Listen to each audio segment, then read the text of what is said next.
Well, top on the brief this morning is the Senate's approval of the 1.77 trillion naira request, request of President Bola Tinubu's for a budget. After a voice vote in favor of that particular request, the upper chamber, presided over by the Deputy Senate President, Barrow Jibrin, approved the loan after the Senate Committee on Local and Foreign Currency, chaired by Senator Wamako, presented a report of the committee. The request, which was submitted by the President on Tuesday, is part of a fresh external borrowing plan to partially finance the 9.7 trillion naira budget deficit for the 2024 fiscal year.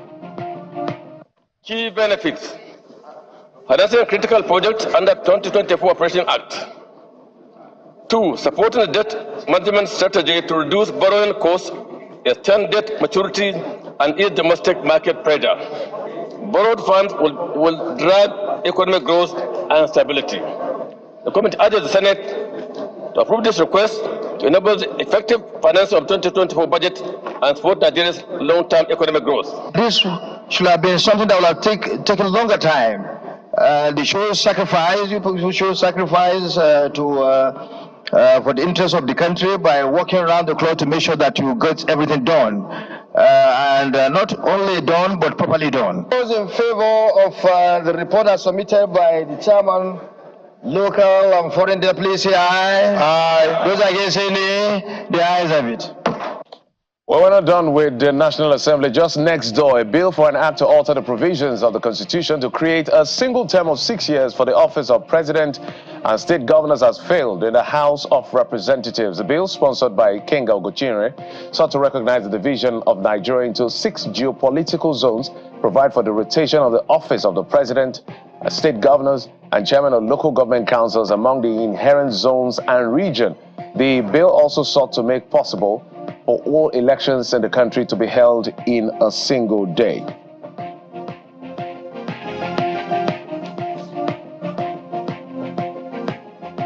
And away from that, 3 persons have died as a result of a clash between farmers and herders in Dogondutse community of Nasarawa State. The police in the state, while disclosing the incident in Lafia, the state capital, added that the police are working with the community to apprehend those responsible for the clash and ensure that they face the law. He also urged the residents to continue to collaborate with security agencies to ensure improved security in the state. The ACF, who gave that release, suspended. Okay, that's it for as far as that particular story is concerned. Let's also tell you that the Arewa Consultative Forum has suspended its national chairman, Usman, for making what he describes as an unauthorized statement concerning the 2027 presidency. Mr. Usman had earlier said during the ACF National Executive Council meeting on Wednesday that the North will back a northern candidate for the presidency come 2027. However, in a statement by the chairman of the Board of Trustees, Bashar Dalhatu, and Secretary General Maltala Aliyu, the forum says the statement were made by Usman without consulting with other leaders and members of the ACF and thus reflected his personal opinion. The governor of Edo State, Mondo Okpabolo, has set up a 12-member committee to recover all belonging to the Edo State government, which are said to be in private hands. The governor gave the committee 2 weeks to deliver on his mandate and ensure that government vehicles are fully recovered and subsequently returned to the state government. The chairman of the committee, Kelly Ogumboga, expressed the readiness of the committee members to carry out the task effectively.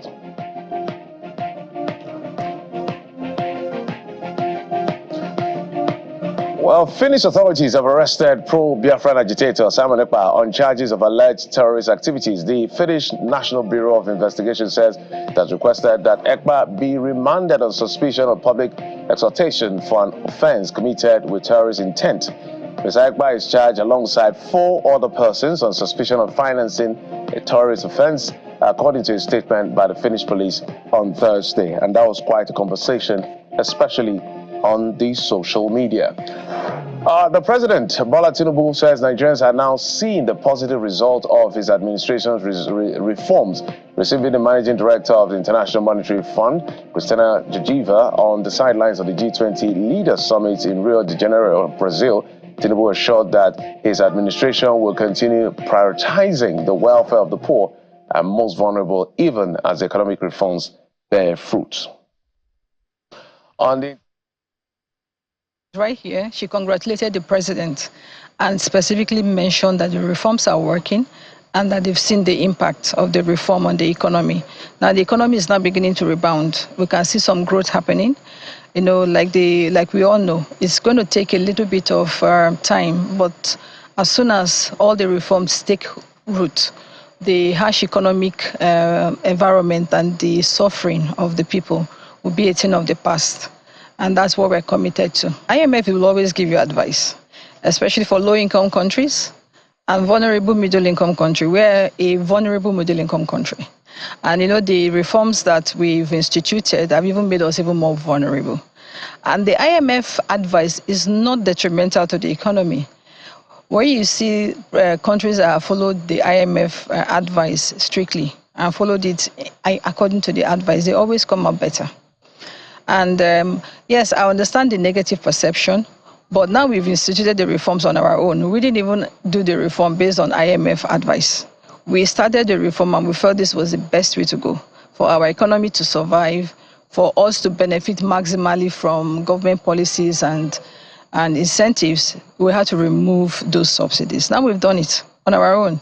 And the IMF is saying, now you've done the reform, so if we're going to support you, we're not asking you to do any more reform because you've already done the reform. So we're now here to support you because you've done the reform on your own.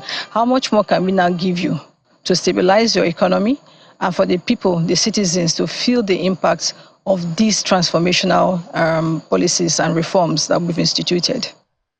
Oh, well, shout out to the international scene. We know that came from the international scene, but however, that was Nigerian content. But let's tell you that the International Criminal Court has issued arrest warrant for Israel Prime Minister Benjamin Netanyahu and former Defense Minister Yoav Gallant, as well as Hamas military chief Mohammed Deif. The ICC move now theoretically limits the movement of Netanyahu, as any of the courts of 124 national members will be obliged to arrest him on their territory. These allegations have been denied by Benjamin Netanyahu and Israeli authorities. Israel also confirmed in early August it has killed Deif in an airstrike in southern Gaza in July, but Hamas hasn't confirmed that. However, Hamas has denied of his death.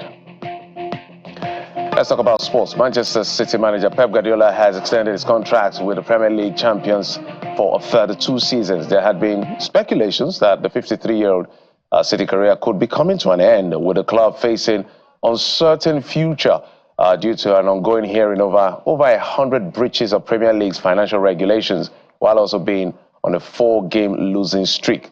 Yet in an interview with the club's media channels, it says the club's current position had led him to change his mind. So those are the stories we've been tracking for you in the last 24 hours and the early part of today, and it will form part of our conversation on the program. But let's get to what you have been talking about on social media, that is X.